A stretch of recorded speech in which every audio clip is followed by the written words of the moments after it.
Pleasure to introduce Dr. Joshua Segal, Dewey's founding principal.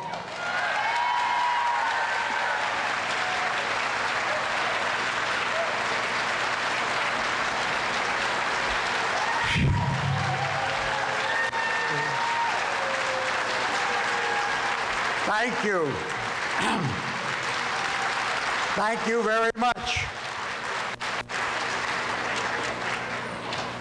I'm delighted to be here, and considering that many of you were students 15 or 16 years old 40 years ago, I'm delighted to be anywhere.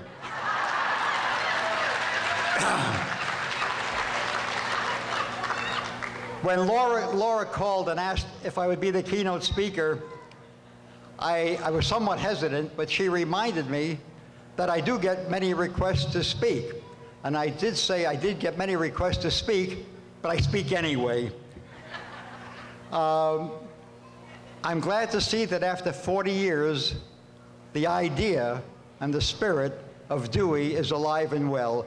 It means that we did something right when we planned the school, but more than that,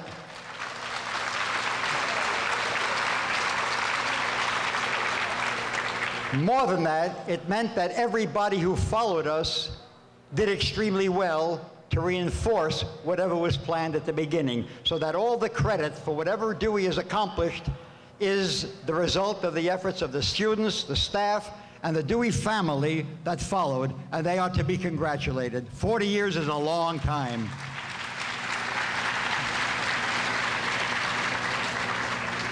Now, a reunion is not the most serious time in the world, but I was given a serious task.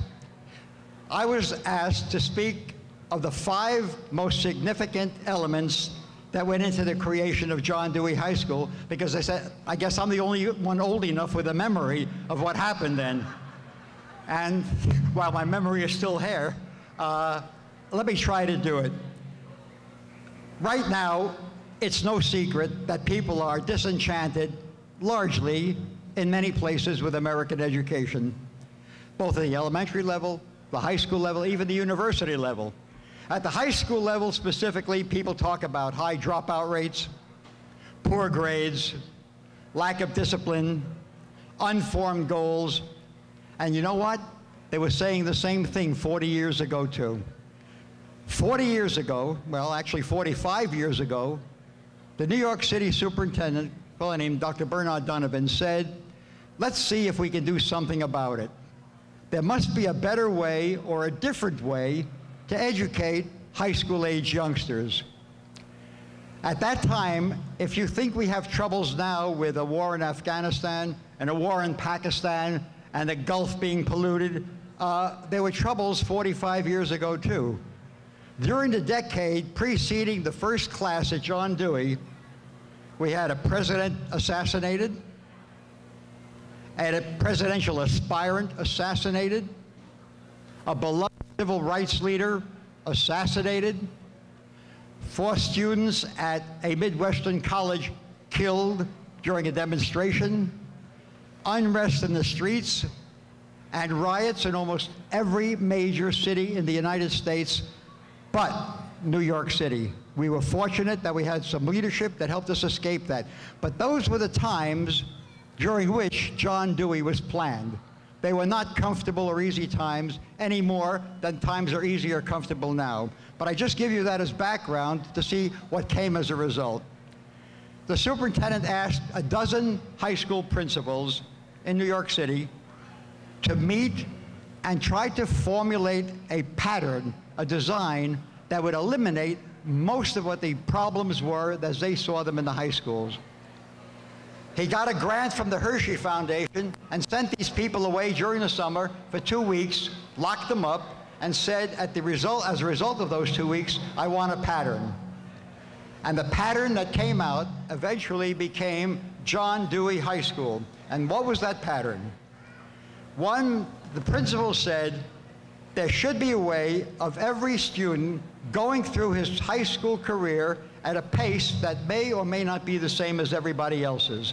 If we all learn at different rates and different ways, why do we lock everybody into a box and force them to do it at the same time. So they wanted something called individual progress, and in a sense, that was part of the design. Another part of the design was something called independent study.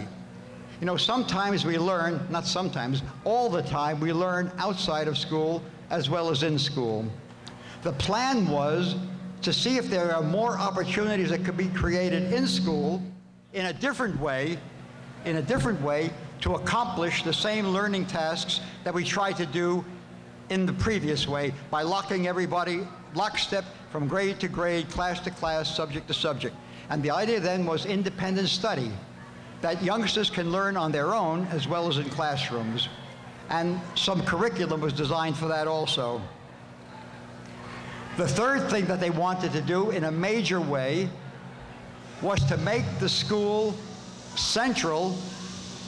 They wanted to make the school central to students' lives.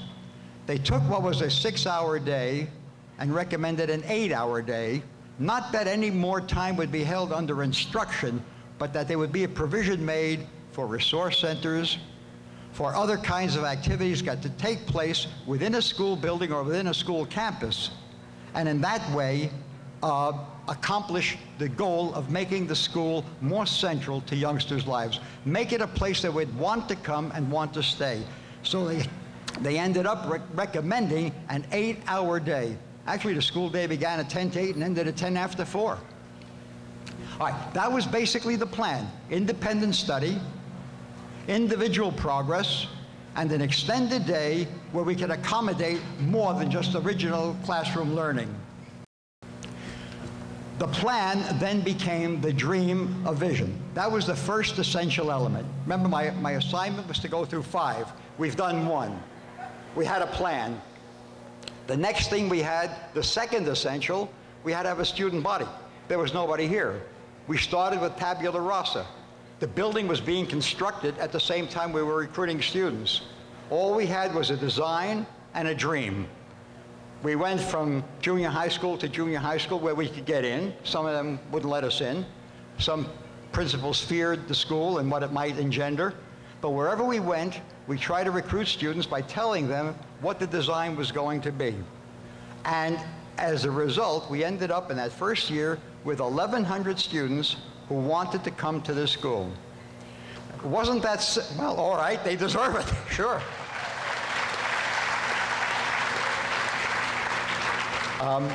You know, they were taking a chance, and their parents were taking a chance, because really it was an unknown. Can there be a school without grades? And to commit to self to 8 hours a day? The superintendent also said he wanted John Dewey High School to represent the entire borough, and he wanted them to mirror the ethnic breakdown of the average academic high school. There was no average academic high school, but we became the average academic high school in terms of pupil distribution, and that was done through recruiting. So that this school became a borough-wide school, except for a portion of students who lived within the zone, and they could come also. But we had 1,100 students, and they were basically dedicated, hardworking, adaptable. They wanted the school to succeed, and if we learned anything in education at all, if a school is to succeed, the students have to want it to. And if they don't want it, the school will not succeed. That first group wanted the school to succeed. Many students traveled an hour and a half each way to get here. Some came from my old district up in North Brooklyn and Bedford-Stuyvesant and Williamsburg. Some came from Brownsville, some came from East New York, some came from downtown Brooklyn, but some traveled an hour and a half each way and probably were never late. There were also elements among the students of risk-taking too. They were walking into an unknown, and they were risk takers. They understood that they were pioneers in a sense, and that a lot would depend upon their degree of success, and they took it very seriously. That first group set the tone for the rest of the school. So now we have 2 essentials, the design and the students. Next, we have students, I like to call them frisky because they were. That first group sometimes appeared to be every place at once. an aside, you know the monument outside? I beg the architect, don't put a monument there. Don't put a platform. If students want to protest, they have enough avenues and venues for protest. We don't have to give them one. And of course, I lost that battle. And many an afternoon, I would look out of the window of the conference room and look at the monument, and there'd be a demonstration of some kind. It did not bother us. We thought there was something instructive about it, but there are some high-rise apartments around, and they would get upset sometimes, so that they would call and let us know what was going on as if we did not know. But they were a frisky group. Now, in order to channel that energy and direct it, we needed a staff. And there was no staff. We had a skeleton crew that was appointed during the summer, actually during the spring preceding the opening of the school, the department heads of the major departments and some selected teachers. And these were volunteers also. And they also understood that if they were not happy at the end of the year, they could leave and go back to their other school.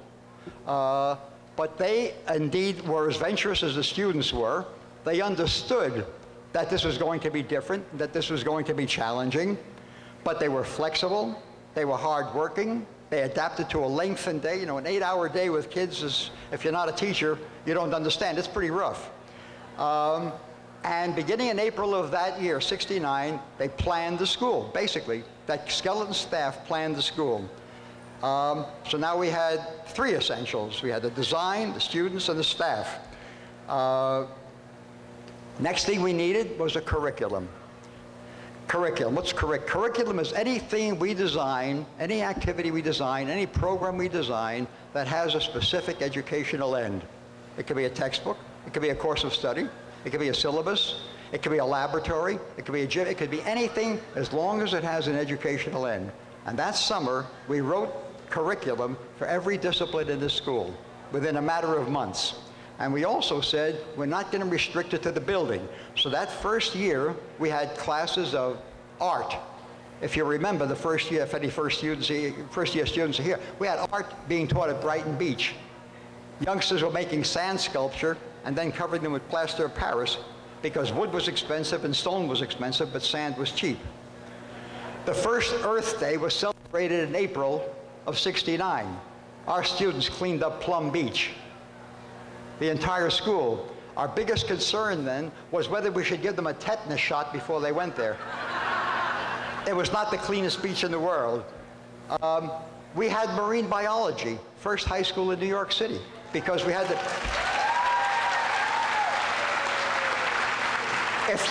If you remember marine biology, I remember the teacher that did it. It was a man named Mr. Silverstein. He was a great teacher and had much stature, but he didn't have much physical stature. And when he was in the water, you know, I used to observe classes. I went to the ocean, not in the bathing suit, but I used to watch him. And while he was demonstrating the point at which a wave of oscillation becomes a wave of translation, I thought we lost him because I saw the stadia rod, but I didn't see him. But meanwhile, we did marine biology in an ocean. We cleaned up a beach. We did sand sculpture. We did other things outside of the building because we said learning takes place in a lot of different venues. So now we have curriculum, we have students, we have staff, and we have a design. The last thing we needed, that 5th element, by the way, in medieval Europe, people thought there were 5 elements, 5 essentials. They call them 5 essences. They had air, water, fire, and earth. They knew there was a 5th, but they didn't know what the 5th was. We get the word quintessential from the 4 and 1 more. I'd like to think of John Dewey as being the quintessential high school. That's the 5th element. Right. We're coming close to the end. The 5th element. We had the support of a community about us.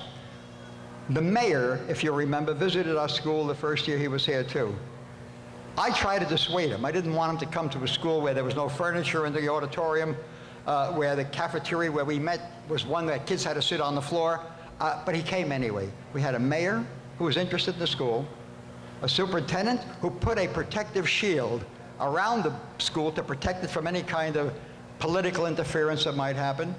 We had a local superintendent. This is the year of decentralization, by the way, Dolores Chitraro, the head of the local school board, a man named Peter G. Nacini, Jack Zack, a superintendent in the high school office, all of these people supported the school. We had a parents association the first year. Not many schools have that either, a strong parents association in year one. So that we had those 5 elements which we felt would secure the school for the future, and indeed it did. Let me end with this. There has been some talk about some concern about the future of Dewey. Let me try a parable and then I'm gone. Before I came to John Dewey, I was principal of Eastern District High School for 6 years. It was an old school. I don't know if it was on Marcy between Keep and Rodney in Williamsburg, Bedford-Stuyvesant. It was a very old building. The kids used to call it the castle or the fortress because that's what it looked like. And built before the turn of the last century. Walking about the building on my daily rounds, I noticed some fixtures in the walls and in the ceiling that I couldn't identify. And somebody told me that those were gas jets. That was gas, because the school, while it was built with electricity, also had illuminating gas in case the electricity failed. They weren't sure it was going to last there. And I wondered, how do you turn a gas jet on in classrooms, in an auditorium, in a gymnasium?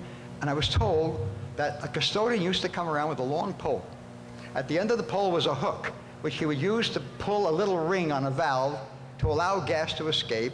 And then he had a flint and steel mechanism, and he'd push the handle, and the flint would spark, and the spark would turn on the gas, and you'd get light.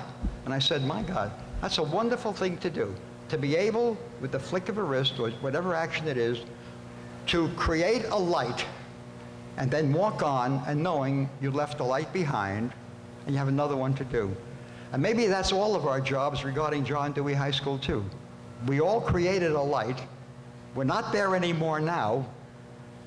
On the other hand, there's a lot we can do to ensure that that light remains, and that light can be John Dewey High School. Thank you very much.